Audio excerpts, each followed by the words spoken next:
আসসালামু আলাইকুম। Doctor consultancy থেকে আমি আসাদুল্লাহ টিভি.বিডি ইউটিউব চ্যানেল থেকে আসাদুল্লাহ কনসালটেন্ট আছি তোমাদের সাথে এমবিবিএস ফোর্থ ইয়ার। আজকের ভিডিওটা মোস্ট ইম্পর্টেন্ট, সবাই একদম মন দিয়ে দেখবা এবং খুবই গুরুত্বপূর্ণ। আজকের টপিকটা কি নিয়ে? আজকের টপিকটা হলো যে বাংলাদেশের প্রাইভেট বা বেসরকারি মেডিকেল কলেজের দ্বিতীয় সার্কুলারের ভর্তির বিষয়ে আমি বিস্তারিত আলোচনা করব। তোমরা আমার এই স্ক্রিনে দেখতে পারতেছো একটা দুইটা পত্রিকা না, বাংলাদেশের টপ অজস্র পত্রিকায় নিউজ করেছে এবং সংবাদ মাধ্যমগুলি বাংলাদেশের বেসরকারি মেডিকেল কলেজের প্রাইভেট মেডিকেল কলেজের দ্বিতীয় সার্কুলারের উদ্দেশ্যে। বুঝতে পারছো? তোমরা জানো যে বাংলাদেশের প্রাইভেট মেডিকেল কলেজ 67টা মেডিকেল কলেজ আছে, তার মধ্যে সিট আছে মোটামুটি প্রায় 6000-এর মতো সিট আছে। বুঝতে পারছো? তার মধ্যে 45% সিট হচ্ছে ফরেনার সিট, আর বাকি 55% হচ্ছে দেশিদের সিট।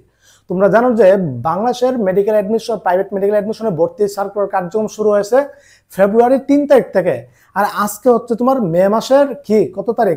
28 তারিখ। ফেব্রুয়ারি, মার্চ, এপ্রিল, মে, প্রায় 4 মাস সময় হয়ে গেছে। তারপরে কিন্তু ভর্তি কার্যক্রম এখনো পর্যন্ত চলতেছে। বুঝতে পারছো? কিন্তু এখনো আমরা দেখলাম যে এখনো প্রাইভেট মেডিকেল কলেজগুলির প্রচুর সিট ফাঁকা আছে। কত সিট জানো? প্রায় 700-র মতো সিট ফাঁকা আছে এখনো। কিন্তু স্বাস্থ্য অধিদপ্তর চাচ্ছে দ্বিতীয় সার্কুলার দিয়ে এই সিটগুলি ফিল আপ করার জন্য, কিন্তু মন্ত্রণালয় চাচ্ছে দ্বিতীয় সার্কুলার না দেওয়ার জন্য, এখানে সবকিছু ক্লোজ অফ করে দেওয়ার জন্য। বিষয়টা খুবই দুঃখজনক। এমনকি স্টুডেন্টদের যে কত বড় ক্ষতি হবে, এমনকি দেশের যে কত বড় ক্ষতি হবে সেটা বলার ভাষা নাই। প্রাইভেট মেডিকেল কলেজে এখনো 700 সিট ফাঁকা আছে। তোমরা দেখো, এই 700 সিট যদি ফাঁকা থেকে যায় তাহলে প্রাইভেট মেডিকেল কলেজগুলোর এমনকি পুরো দেশের কত টাকা ক্ষতি হবে জানো? 245 কোটি টাকা তোমার জাস্ট শুধু লস হবে এই সেশনে। শুধু তাই না, টাকার বিষয় আমি বাদ দিলাম, অজস্র এই 700 জন ডাক্তার মানে স্টুডেন্টদের ডাক্তার হওয়ার স্বপ্নটা একদম ব্যঙ্গে চুরমার হয়ে যাবে, এমনকি স্বপ্নটা পূরণ করতে পারবে না। কিসের কারণে? এই অটোমেশনের কারণে। এই অটোমেশন পদ্ধতিতে যদি দ্বিতীয় সরকার যদি না দেয়, আমার বিষয়টা হলো যে স্বাস্থ্য তো চাচ্ছে দিতে, কিন্তু মন্ত্রণালয় চাচ্ছে না দেওয়ার জন্য। কিসের জন্য? মন্ত্রণালয় বলতেছে না, অনেকদিন চলে গেছে, এখন আবার সার্কুলার দিলে সময় চলে যাবে। আরে ভাই, তাহলে আপনারা কেন কিসের জন্য তাহলে এখানে 4 মাস সময় লাগালেন? এই সময়টা তো আপনার 1.5 মাস 2 মাসের মধ্যে কমপ্লিট করতে পারতেন। এটা তো আপনাদের ব্যর্থতা, এটা তো স্টুডেন্টদের ব্যর্থতা না, এটা তো আমাদের দেশবাসীর ব্যর্থতা না, এটা আপনাদের সমস্যা, আপনাদের ব্যর্থতা। আপনারা এত সময় মানে পর্যন্ত করলেন কেন? এত নাশকতা কেন করলেন? আর এখন বলতেছেন হয়রানি করতেছেন। শত শত স্টুডেন্টরা মানে টেনশনে আছে, ডিপ্রেশনে আছে, চিন্তিত আছে। স্টুডেন্টদের সাথে ওদের পরিবারের সদস্যগুলি টেনশন আছে, চিন্তিত আছে। আমাকে দৈনিক না হলে 50 জন করে ফোন দেয় যে ভাই দ্বিতীয় সার্কুলার কখন দিবে, কি দিবে। কিন্তু ওদেরকে কিভাবে বোঝায় যে দ্বিতীয় সার্কুলার যে দিতে চাচ্ছে না। এখন তোমাদের কি করণীয়? এখানে আমি তোমাদের করণীয়গুলি বলতেছি। আমার আজকে 10 জন স্টুডেন্ট, আমার স্টুডেন্ট, ওরা কি করছে? স্বাস্থ্য দপ্তর আজকে গিয়েছে স্মারকলিপি দেওয়ার জন্য। সেখানে সরাসরি স্বাস্থ্য দপ্তরের ডাক্তার অধ্যাপক মহিউদ্দিন মাতাব্বর স্যারের সাথে ওরা সরাসরি কথা বলছে। স্যারও সুন্দর, অনেক ভালো একজন মানুষ। এমনকি স্যার ওদেরকে বলছে, দেখো আমরা তো চাচ্ছি, স্বাস্থ্য অধিদপ্তর চাচ্ছি দ্বিতীয় সার্কুলার দিতে, কিন্তু মন্ত্রণালয় চাচ্ছে না। এমনকি স্বাস্থ্য অধিদপ্তর মাতাব্বর স্যার, এমনকি স্বাস্থ্য অধিদপ্তর মন্ত্রণালয়কে চিঠি দিয়েছে দ্বিতীয় সার্কুলার দেওয়ার জন্য। এটা সাথে সাথে মনে একদম মনে করে যে করেছে, একদম বাতিল করে দিয়েছে। কোনো রেসপন্সই করতেছে না। বুঝতে পারছো? কোনো মানে পজিটিভ কোনো তথ্য দিতেছে না, আপডেটই দিতেছে না। তো এখন কি করণীয়? এখানে করণীয় 2টা কাজ। এক, মেডিকেল কলেজগুলিতে সিট ফাঁকা ঠেকা কার জন্য হয়েছে? এখানে স্টুডেন্টদেরও মোটামুটি মানে চাচ্ছে, আর প্রাইভেট মেডিকেল কলেজ চাচ্ছে। তাহলে ঘটনা কি ঘটবে?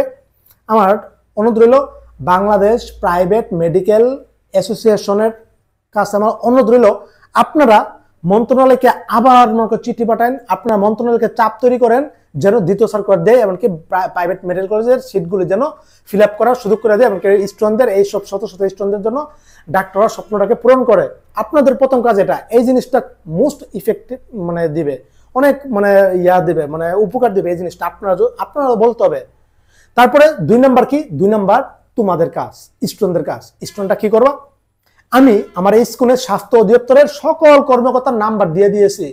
তোমরা এই নাম্বারগুলি দেখে দেখে সকলকে ফোন দাও, দৈনিক 1বার 2বার 5বার করে ফোন দাও। একদম বিরক্ত বানাও। তখন ওনারা বুঝতে পারবে গুরুত্বটা, প্রয়োজনীয়তাটা তখন বুঝতে পারবে ওনারা। তখন ওনারা বাধ্য হয়ে সার্কুলার দিতে চাইবে। সশরীরে যাওয়া অনেকের পক্ষে সম্ভব না। এখন তোমাদের কাজ হলো ফোন দাও। আমি ডিসক্রিপশন বক্সে লিঙ্কটা দিয়ে দিলাম, স্বাস্থ্য অধিদপ্তরের কর্মকর্তাদের এই নাম্বারগুলি, সকলকে ফোন দাও। বিশেষ করে এখানে 3 জন ব্যক্তিকে ফোন দিবা, মহিউদ্দিন মাতাব্বর স্যারকে, তারপর বাকিবিল্লাহ স্যারকে, ডাক্তার মহিউদ্দিন, অধ্যাপক ডাক্তার মহিউদ্দিন মাতাব্বর স্যারকে, হচ্ছে ডাক্তার বাকিবিল্লাহ স্যারকে, তারপর হচ্ছে ডাক্তার উপল স্যারকে। ওনারা কিন্তু কি মানে প্রাইভেট মেডিকেল কলেজের এই ভর্তি কার্যক্রমের সাথে সংশ্লিষ্ট। তারপর আর কাকে দিবা, পরিচালক যারা আছে মানে সকলকে ফোন দিবা, একদম বিরক্ত বানিয়ে দেও। তোমরা স্টুডেন্টরা, অভিভাবকরা সকলের কাজ রইল এখন আপাতত ফোন দেওয়া, স্বাস্থ্যকে একদম বিরক্তের মধ্যে রাখা, এমনকি ওনাদেরকে এই জিনিসটা বুঝতে দেওয়া যে আসলে স্টুডেন্টরা চাচ্ছে এমনকি সিট ফাঁকা আছে। 3 নাম্বার একটা অপশন রাখলাম, স্টুডেন্টরা তোমরা সবাই মিলিত হও, মিলিত হয়ে স্বাস্থ্য দপ্তরে আন্দোলন করো, বিএমডিসিতে আন্দোলন করো, এমনকি মন্ত্রণালয় পর্যন্ত আন্দোলন করো, মিডিয়ার সামনে আরো হাইলাইট হও। পত্রিকা মিডিয়া ভালো গুরুত্বপূর্ণ ভূমিকা পালন করছে, ভাইদের কাছে ধন্যবাদ। পত্রিকাগুলোর জন্য টেলিভিশনে সাক্ষাৎকার দাও, মিডিয়াতে ইয়া করো, দেশবাসী জানুক, স্বাস্থ্য দপ্তর জানুক। অবশ্যই ওরা দ্বিতীয় সরকার দিতে বাধ্য হবে, কেন ওরা এখনো মনে হয়রানি করাচ্ছে, এমনকি দিতে চাচ্ছে না। সুতরাং এই 3টা কাজ তোমার খুবই গুরুত্বপূর্ণ করা। এখন স্টুডেন্টের আমি তো নাম্বার তোমাকে দিয়ে দিলাম, ফোন টোন দিবা। তোমরা জড়িত হয় এখন মোস্ট ইম্পর্টেন্ট, একত্রিত হওয়া। হ্যাঁ, আমার হোয়াটসঅ্যাপ গ্রুপ আছে এখানে, যারা এবার এমবিবিএস ফার্স্ট ইয়ারে ভর্তি হয়েছে ওদেরকে আমি একত্রিত করেছি। মোটামুটি প্রায় 400 মতো 350 মতো স্টুডেন্ট আমার এই গ্রুপে অ্যাড হয়ে গেছে, যুক্ত হয়ে গেছে। এখানে সকলে যারা ভর্তি হয়েছে ওরা আছে। ডিসক্রিপশন বক্সে আমি লিঙ্ক দিয়ে দিলাম, কমেন্ট বক্সে লিঙ্ক দিয়ে দিলাম, তোমরা ওই গ্রুপে অ্যাড হও। তোমরা আমি একত্রিত করলাম, তখন তোমরা সিদ্ধান্ত নাও, ফাইসলা নাও। এমনকি যারা ভর্তি হয়েছে ওনারা তোমরাও একটা সাপোর্ট দিবা, তোমরাও কল দিবা। ওরা তো তোমাদেরই সহপাঠী, তোমাদেরই বন্ধু, তোমরা তোমাদের স্বপ্ন পূরণ করেছো, তোমাদের বন্ধুদেরটা করবা না, হেল্প করো। সুতরাং মোটামুটি হিউজ পরিমাণ, আজকে 10 জন গেছে। এই জিনিসটা যদি 50 জন 100 জন হয়, আরে প্রয়োজন তো প্রায় 700 জনের। আমি 700 জন একত্রিত হওয়া দরকার নেই, বিভিন্ন বাংলাদেশের বিভিন্ন স্থানে আসো, তোমরা স্ব স্থান থেকে এখন কল দিবা। আর সরাসরি ঈদের আগে 6 তারিখের আগেই, বন্ধ হওয়ার আগে সবকিছু তোমরা সবাই একত্রিত হওয়া, বেশি না 100 জন একত্রিত হও। সার্কুলার আমার রক্ত দিয়ে আমি লিখে দিতে পারবো। অবশ্যই 100% দিতে বাধ্য হবে যখন মিডিয়ার সামনে আসবে। মানে এটা যখন তোমরা স্মারকলিপি দাও, চিঠি দাও, আন্দোলন করো। বাংলাদেশে এখন বর্তমান সময় আন্দোলন ছাড়া কোনো কিছু হয় না, বুঝতে পারছো? আরে তোমাদের অধিকার তোমরা রক্ষা করবা, তোমাদের ডাক্তার হওয়ার স্বপ্ন। এই দীর্ঘ 12টা বছর এত পরিশ্রম করছো, মেডিকেল অ্যাডমিশন দিচ্ছ, 1,36,000 জনের সাথে যুদ্ধ কইরা সেখানে বিজয় হয়ে তারপরে সে তোমরা এখন স্বপ্নটাকে পাচ্ছ না। আরে তুমি তোমার টাকা দিয়ে পড়বা, এটা তোমার শুধু করে দিচ্ছে না। অটোমেশনের আগে কিন্তু এসব ছিল না, তখন 1 মাসের মধ্যে সবকিছু ক্লিয়ার হয়ে যেত, ভর্তি কার্যক্রম। তখন যে কোনো মেডিকেল কলেজে তুমি চাইলেই ভর্তি হয়ে যেতে পারতা। কিন্তু অটোমেশন পদ্ধতি এখানে বিভিন্ন জটিল প্রসেস প্রক্রিয়া, এক হচ্ছে সময় লাগে প্রচুর, মনের মতো স্টুডেন্ট মানে মেডিকেল কলেজ পাই না। তো আরো হয়রানি দেখাচ্ছে, সিট ফাঁকা থাকার পরেও ওনারা মনে করো কোনো রেসপন্স করে না। সার্কুলার না দিলে ভর্তির কোনো সুযোগ নাই, কলেজগুলি ভর্তি নিতে পারবে না। সুতরাং এই জিনিসটা আমলে নিতে হবে এখনই, বুঝতে পারছো? যা করার ঈদের আগেই করো, বুঝতে পারছো? ঈদের পর একটা ছুটির সময় পড়ে যাবে। এখনো যদি সার্কুলার দেই, আমি আপনাদেরকে হিসাব বুঝিয়ে দেই, এখনো ঈদের আজকে 28 তারিখ মে মাসের, আপনারা এখনো ঈদের 6 দিন সময় আছে। এই 2-3 দিনের মধ্যে যদি সার্কুলার দিয়ে দেন, ঈদের ছুটিতে স্টুডেন্টরা আবেদন করতে পারবে, সমস্যা নাই। তার মানে আমি আবেদনের জন্য 7 দিন থেকে 10 দিন সময় রাখলাম। এই 7 দিনে যারা এখন ভর্তি হবে ওরা একটা সিদ্ধান্ত নিয়ে রাখছে, ভর্তি হবে, আবেদন করে ফেলবে। বেশি না, আপনি 4 দিন সময় দিলে, 5 দিন সময় দিলে একদম ওকে হয়ে যাবে, 700 সিট ফিল আপ হয়ে যাবে, আবেদন হয়ে যাবে। ওই প্রথম সার্কুলার সময় আপনি আবেদন সময় দিয়েছেন 1.5 মাস, এখন 1.5 মাস সময় না, আমাকে 5 দিন সময় দেন। আপনারা আমাদের স্টুডেন্টদের সুযোগ করে দেন, ওকে? আবেদন 5 দিন সময় দেন, আর 5 দিন সময় দেন ভর্তির কার্যক্রম মানে সম্পূর্ণ করার জন্য। এই 5 দিনের পরে 2-3 দিনের মধ্যে আপনার SMS ওয়েবসাইটের লিস্ট প্রকাশ করে দেন, আর 5 দিনের মধ্যে ভর্তি কমপ্লিট করে নেন। আর অধিদপ্তর চাচ্ছে যে এখন যদি দ্বিতীয় সার্কুলার দেই, আমাদের সময় চলে যাবে, ক্লাস মিস হয়ে যাবে, বুংবাং। কি ফাইজলামি! তাহলে আপনারা এই 4 মাস কেন সময় লাগাইছেন? গতবার কটা সার্কুলার দিচ্ছে? 2023-24 সেশনের 1টা 2টা 3টা সার্কুলার দিচ্ছে মেডিকেল অ্যাডমিশনের, বুঝতে পারছো? টানা 5 মাস শুধু এই কার্যক্রম চলছে। গতবার 1 মাস শুরু হওয়ার পরে দ্বিতীয় সার্কুলার দিছে, তারপর 3 মাস শেষ হওয়ার পরে ক্লাস শুরুর 1 মাস পরে দ্বিতীয় সার্কুলার দিছে, তারপরে 3 মাস পরে তৃতীয় সার্কুলার দিছে। তো তখন আপনাদের সমস্যা হয়নি? তখন আপনাদের এত সুশীলতা দেখাননি? এখন কেন মনে আপনারা এসব করতেছেন? ওরা কারা? বর্তমানে যে 700 সিট ফাঁকা আছে, এমনকি স্টুডেন্টরা যে ভর্তি না হতে চাচ্ছে, না হলো পিওর পক্ষে যারা মেডিকেলে পড়তে চায় এরকম 1000 জন, ওরা কারা জানেন? দেশের একদম টপ মেধাবী স্টুডেন্টরা, ওরা মেধা অসচ্ছল। হ্যাঁ, তাহলে আপনারা মেধা অসচ্ছল কোটার নামে একটা অপশন দিচ্ছেন না? এখানে অজস্র শত হাজার হাজার স্টুডেন্ট আবেদন করছে, সকলের তো চান্স হবে না, চান্স হবে 330 জনের। তো এখানে যাদের চান্স হয়নি, তো ওরা তো জেনারেল কোটায় পড়তে পারবে, তাহলে ওদের কি করবেন? ওরা যে মেধা অসচ্ছল কোটায় চান্স হয়নি, তাহলে জেনারেল কোটা ওদেরকে সুযোগ করে দিতে হবে। এক প্রকারের শ্রেণী নিচ্ছে ওরা। 2, যারা আবেদনই করেনি, বুঝতে পারছো? এখন ওনাদেরকে আবেদন করার সুযোগ করে দিতে হবে। 3, যারা আবেদন করছিল কিন্তু কি ক্যান্সেল হয়ে গেছে, আবেদন মানে অ্যাপ্লিকেশনটা ক্যান্সেল হয়ে গেছে পেমেন্ট না করার কারণে, অথবা অটোমেশনের পদ্ধতিতে জটিল প্রক্রিয়া না বোঝার কারণে, নিশ্চয় না করার কারণে ক্যান্সেল হয়েছে। 3 প্রকারের স্টুডেন্ট আছে এখানে, 3 প্রকারের স্টুডেন্ট। ওদেরকে অবশ্যই এই 3 প্রকারের স্টুডেন্টকে সুযোগ করে দিতে হবে। যারা ভর্তি হয়ে গেছে অলরেডি, ওদেরকে সুযোগ করার দরকার নাই, ওরা যেন আবেদন করতে না পারে। কিন্তু এই 3 শ্রেণীর স্টুডেন্টদের অবশ্যই সুযোগ করে দিতে হবে দ্বিতীয় সার্কুলার জন্য। তোমরা স্ব স্থান থেকে প্রতিবাদ করো, একত্রিত হও, আন্দোলন করো। বাংলাদেশে বর্তমানে আন্দোলন ছাড়া কোনো কিছু হয় না, ওনারা নীরব। আরে ভাই, আপনাদের সমস্যা কি? সার্কুলার দিলে স্টুডেন্ট নিজের টাকায় পড়বে, ডাক্তার হবে, আর আপনারা এখানে যদি এত কাহিনী করেন তাহলে তো ওরা পারবে না। শুধু এই 700 জন স্টুডেন্ট হয়রানিতে আছে, 700 জন স্টুডেন্টের সাথে 700 পরিবারের হাজার হাজার সদস্যরা হয়রানিতে আছে। দৈনিক আমাকে 50 জন, আজকে অজস্র জন কল দিয়েছে, অভিভাবক, স্টুডেন্ট। সুতরাং এই জিনিসটা গুরুত্বপূর্ণ, এটা নিয়ে এখনই কথা বলার মোস্ট ইম্পর্টেন্ট একটা সময়, গুরুত্বপূর্ণ সময়। তোমরা ঈদের আগে যারা আছে, যারা ঢাকা বিভাগের মধ্যে আছে, একত্রিত হও, স্বাস্থ্য দপ্তরে যাও, স্মারকলিপি দাও, মন্ত্রণালয়ে যাও, বিএমডিসি যাও। আরে স্বাস্থ্য দপ্তরের যে 2024-25 সেশনের যে নীতিমালা, হ্যাঁ, এই নীতিমালাতে কি বলা আছে? নীতিমালা আবার ভালো করে পড়েন। বিদেশিদের 45% সিট যদি ফাঁকা থাকে, ওইটা যদি পূরণ না হয়, তখন ওই সিটগুলিতে দেশিদের ভর্তি নিবে। বিদেশি সিট আছে 2800-এর মতো, প্রায় 3000-এর মতো। ফরেনার আসছে কত? আসছে মাত্র 1200-1300 জনের মতো, সর্বোচ্চ 1500 ফরেনার আসছে। তো বাকি সিটগুলি কি হবে? সার্কুলার অবশ্যই দিতে হবে। একটা সার্কুলার দিতে হবে, 2টা দিতে হবে, 3টা দিতে হবে। 3টা সার্কুলার আপনার দিতে হবে। 3টা দরকার না, আমাকে আবার দ্বিতীয় সার্কুলার সুযোগ করে দেন আমাদেরকে। সিট ফাঁকা আছে, সিট ফিল আপ থাকতো এক কথা ছিল, মাইনা নিতাম, কিন্তু সিট ফাঁকা আছে, এগুলি কেন ইয়া করবেন? দেশে 245 কোটি টাকা লস হচ্ছে। শুধু এটা না, স্টুডেন্টদের ডাক্তার, এই যে ওরা কিন্তু টপ মেধাবী, এখন যারা ভর্তি হবে ওদের পজিশন খুবই ভালো। 5000 থেকে নিয়ে আমাকে ওই দিন একজন ফোন দিচ্ছে, ওর সিরিয়াস হচ্ছে 5385, আর সরকারি মেডিকেল কলেজে চান্স হয়েছে 5372 পর্যন্ত। এই যে 5385তম স্টুডেন্টরা, ওর কি পরিমাণ মেধা, কি পরিমাণ এই মেধাবী স্টুডেন্ট, এমনকি ডাক্তার হওয়ার পরে কি পরিমাণ ভালো ডাক্তার হবে আপনার কল্পনা করতে পারেন? শুধু তাই না, 5394 যে সিরিয়াল, ও আমাকে কল দিছে।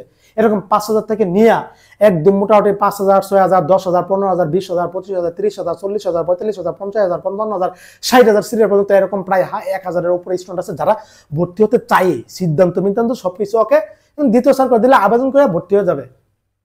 অবশ্যই ওদেরকে একটা সুযোগ করে দিতে হবে। প্রাইভেট মেডিকেল কলেজ অ্যাসোসিয়েশনের কাছে, বাংলাদেশ প্রাইভেট মেডিকেল কলেজ অ্যাসোসিয়েশনের কাছে অনুরোধ রইল, আপনারা স্বাস্থ্য দপ্তরকে চাপ দেন, নোটিশ দেন, এমনকি অবগত করেন। আর স্টুডেন্টরা তোমরা আন্দোলন করো, স্বাস্থ্য অধিদপ্তরকে উড়া ধুরা ফোন দিতে থাকো, দিন রাত 24 ঘন্টা, প্রত্যেক সিম থেকে ফোন দিতে থাকো এই জিনিসটা। আর মিডিয়ার সামনে হাইলাইট হও, পত্রিকাগুলি ধন্যবাদ, অনেক গুরুত্বপূর্ণ ভূমিকা পালন করছে। টেলিভিশন মিডিয়ার কাছে আরো হাইলাইট হও। অটোমেশন পদ্ধতি সব ঠিকঠাক আছে, কিন্তু আপনারা এসব হয়রানি কেন করাচ্ছেন? 4 মাস কেন লাগিয়েলেন? আপনাদের ব্যর্থতা, এটা তো আমাদের স্টুডেন্টদের ব্যর্থতা না।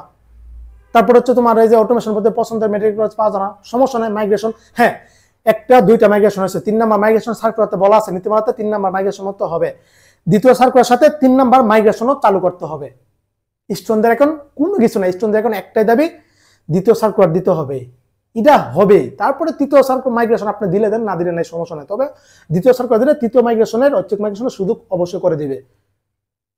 তোমরা এই ভিডিওটা শেয়ার করো বন্ধু বান্ধবের সাথে, কমেন্ট করো কাদের কাদের প্রয়োজন, আর অবশ্যই একটু আমার গ্রুপে অ্যাড হও, হোয়াটসঅ্যাপ গ্রুপে। আমি তোমাদের কাছে সর্বোত্তম সাপোর্ট দিব। এই যে শত কন্টেন্ট তৈরি করছি, দেশবাসীর উপকার করেছি, আমার কোনো স্বার্থ আছে? আমি তো মনিটাইজেশন ইনকাম করি না। দেশের স্টুডেন্টদের, আমার দ্বারা যদি একজনের ডাক্তারের স্বপ্ন পূরণ হয়, এই যে আজকেও আমি বর্তমানে ফরিদপুর আছি, এক আঙ্কেলের ডাক্তারের স্বপ্নটা পূরণ হয়েছে। আঙ্কেল একদম মানে এতই শুকরিয়া আদায় করছে যে বাজান তুমি না থাকলে, তোমার এই ভিডিওর কারণে আজকে আমার মেয়েকে আমি ডাক্তারি পড়ার সুযোগ করে দিতে পারতেছি। এরকম 1-2টা না, শত হাজার স্টুডেন্টদের অভিভাবকরা আমাকে জানে কি পরিমাণ যে আমি মনে কর মানে স্বার্থহীনভাবে যে কি পরিমাণ কষ্ট করছে স্টুডেন্টদের জন্য, এই অটোমেশনের জটিল পদ্ধতিকে বোঝানোর জন্য। শিক্ষিত ভালো ডাক্তার, প্রফেসর এই পদ্ধতি ঠিক মতো বোঝে না। অনেক কলেজে প্রিন্সিপাল এই অটোমেশন পদ্ধতি এত জটিল প্রসেসগুলি বোঝে না, এত যাই ঝামেলাগুলি অনেক কঠিন, কিন্তু আল্লাহ তাআলা ওই বোঝার ক্ষমতাটা ইয়াটা দিছে সুন্দরভাবে দেশবাসীকে, স্টুডেন্টদের বুঝাইতে পারি, বুঝতে পারছে, এমনকি কোনো স্বপ্নটা পেয়ে গেছে। আর যারা ভর্তি হয়ে গেছে ওরাও সাপোর্ট করবে তোমাদের এই বন্ধু বান্ধব সহপাঠীদের, বুঝতে পারছো? এখনই সময়, ঈদের আগে যা করার করতে হবে, পরে কিন্তু আর সময় পাবা না। আর নীতিমালাতে সার্কুলার এটা লেখা আছে ক্লাস শুরু হলে ভর্তি হতে সব অফ, এটা সুন্দরভাবে লিখেও দিছে। সুতরাং ক্লাস শুরু হওয়ার আগেই সবকিছু করতে হবে। ক্লাস দেরি আছে, ক্লাস ঈদ 6 তারিখে, ঈদের ছুটি আরো যাবে 5, 10, 15 দিন, 10 দিন পর্যন্ত। জুন মাসের 15 তারিখ থেকে শুরু হবে।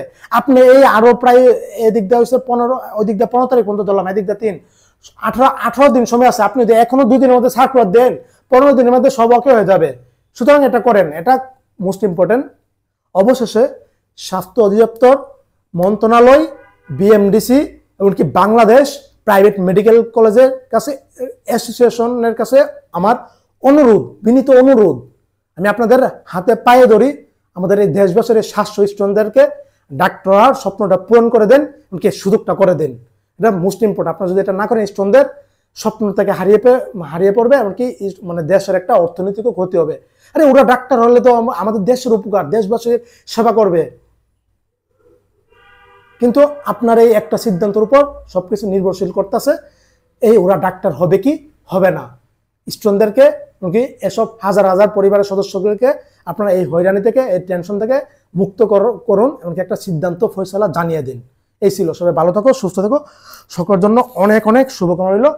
আসসালামু আলাইকুম ওয়া রাহমাতুল্লাহি ওয়া বারাকাতুহু।